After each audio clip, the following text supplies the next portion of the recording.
ನಮಸ್ಕಾರ. ಇವತ್ತಿನ ವಿಷಯ ಸ್ಪೈನಲ್ ಕಾರ್ಡು ಸೊಂಟದಿಂದ ಕೆಳಗಡೆ ಸೆನ್ಸ್ ಇರೋದಿಲ್ಲ ಅಂತ ಹೇಳ್ತಾರಲ್ಲ.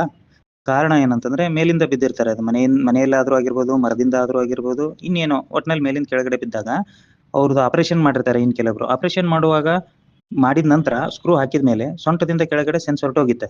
ಆವಾಗ ಅಂಥ ಪೇಷಂಟ್‌ಗಳು ಇಂಪ್ರೂವ್‌ಮೆಂಟ್ ಯಾವ ರೀತಿ ಆಗ್ತಾರೆ ಇಲ್ಲಿ ಅಂತ ಪ್ರಾಕ್ಟಿಕಲ್ ಆಗಿ ನಾವು ಒಂದು ಪೇಷಂಟಂದು ರಿವ್ಯೂ ನೋಡ್ಕೊಂಡ್ ಬರೋಣ. ಬನ್ನಿ. ನಮಸ್ಕಾರಮ್ಮ. ನಮಸ್ತೆ ಸರ್. ಎಲ್ಲಿಂದ ಬಂದಿದ್ದೀರಿ? ರಾಮನಗರ ಸರ್. ಏನು ನಿಮ್ಮ ಹೆಸರು? ಲಕ್ಷ್ಮಮ್ಮ. ಏನಾಗಿತ್ತು?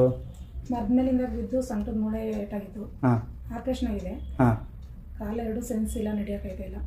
ನಡೆಯೋಕ್ಕಾಗ್ತಾ ಇಲ್ಲ, ಸೆನ್ಸೇ ಇಲ್ಲ. ಸೆನ್ಸ್ ಇಲ್ಲ ಸರ್. ಸೊ ಸೊಂಟದಿಂದ ಕೆಳಗಡೆ ಏನು ಸೆನ್ಸ್ ಇಲ್ಲ? ಇಲ್ಲ ಸರ್, ಸೊಂಟದಿಂದ ಕೆಳಗೆ ಏನೂ ಗೊತ್ತಾಗಲ್ಲ. ಸೊ ಒಂದು ಎರಡೂ ಗೊತ್ತಾಗಲ್ಲ? ಇಲ್ಲ ಇಲ್ಲ, ನಾ ಎಲ್ಲ ನನ್ನ ಮಗಳೇ ನೋಡ್ಕೋಬೇಕು. ಓಕೆ, ಬೆಡ್ ಮೇಲೇನೆ? ಹೌದು ಸರ್, ಬೆಡ್ ಮೇಲೆ. ಟ್ರೀಟ್ಮೆಂಟ್ ಶುರು ಮಾಡೋಣ, ಸರಿನಾ? ಹಾಂ ಸರಿ ಸರಿ.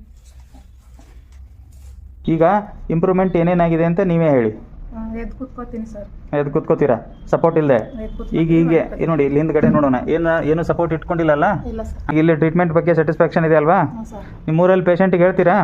ಸರ್ ನಾನು ಒಬ್ಳು ಹಿಂಗೆ ಇಂಪ್ರೂವ್ಮೆಂಟ್ ಆಯ್ತಾ ಇದೀನಲ್ಲ, ಹ್ಞೂ ಅದರಿಂದ ಸುಮಾರು ಜನ ಬರೋರು ಇದ್ದಾರೆ. ನೀನು